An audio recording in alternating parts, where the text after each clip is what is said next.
പണ്ട് ഒരു കാട്ടിൽ ഒരു മങ്കി ഉണ്ടായിരുന്നു.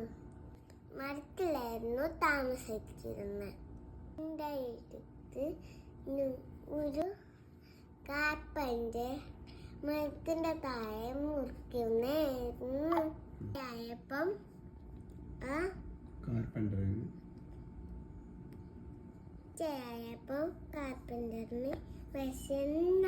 ഭക്ഷണം കഴിക്കാൻ പോയി. അപ്പം ആ മങ്കി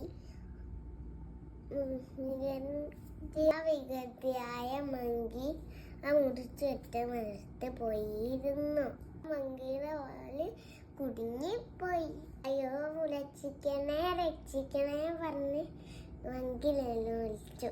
എന്നില്ല, വലിച്ചൂറ്റി മങ്കീന്റെ വാല് മുറിഞ്ഞുപോയി. പിന്നെ വാലും കൊണ്ട് നിലവിളിച്ച് ഓടിപ്പോയി. അതെ, നമ്മൾ ഇതിന്റെ